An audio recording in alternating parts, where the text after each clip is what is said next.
शुरुआत होती है एक सन्नाटे से भरे घर से, जहां सरू अपने नाना जी की तस्वीर के सामने बैठी होती है।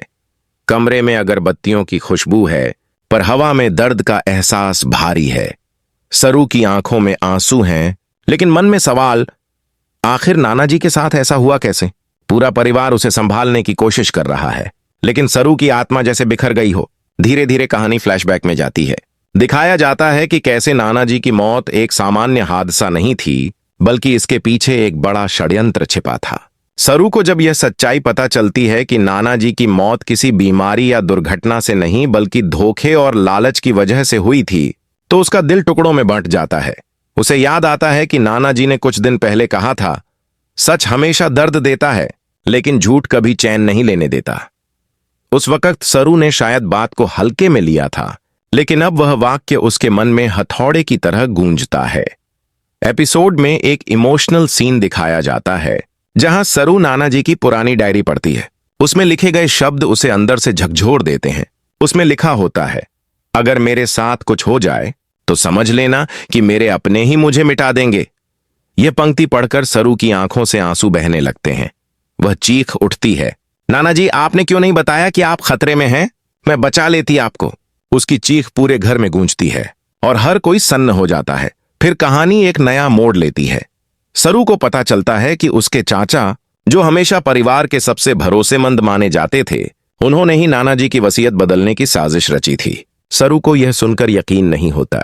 वह खुद अपने चाचा के कमरे में जाती है और पूछती है, क्या आपने ही नाना जी के साथ धोखा किया? उनके चुप रहने से सब कुछ साफ हो जाता है। सरू का दिल टूट जाता है। वह बोलती है, आपने नाना जी को मारा नहीं, आपने रिश्तों को मारा है। एपिसोड में एक बेहद मार्मिक दृश्य आता है, जब सरू नाना जी की समाधि के पास बैठती है और उनसे बातें करती है। हवा में ठंडक है, पेड़ हिल रहे हैं, लेकिन सरू की आत्मा में आग जल रही है। वह कहती है, नाना जी आपने मुझे हमेशा सिखाया कि सच की राह कठिन होती है, पर अब मैं उसी राह पर चलूंगी। जिसने आपके साथ यह किया उसे सजा मिलेगी, चाहे वो मेरा अपना ही क्यों ना हो। उसके चेहरे पर आंसू और दृढ़ संकल्प दोनों दिखते हैं। धीरे धीरे कहानी सरू के बदले और न्याय की यात्रा की तरफ बढ़ती है। वह नाना जी की मौत की पूरी सच्चाई सबके सामने लाने का प्रण लेती है। वह पुराने कागज, बैंक रिकॉर्ड और कॉल रिकॉर्डिंग्स खंगालती है। हर सबूत उसे उसी सच्चाई की तरफ ले जाता है। लालच और पारिवारिक राजनीति ने उसके प्यारे नाना जी की जान ले ली। सरू का दुख अब क्रोध में बदल चुका है। एक रात जब पूरा घर सो रहा होता है, सरू नाना जी के कमरे में जाती है। वहां हर कोना उनके अस्तित्व की गवाही देता है।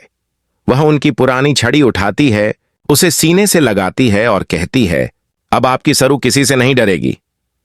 पृष्ठभूमि में नाना जी की आवाज सुनाई देती है, जैसे वो कह रहे हों, मैं हमेशा तुम्हारे साथ हूं बेटी।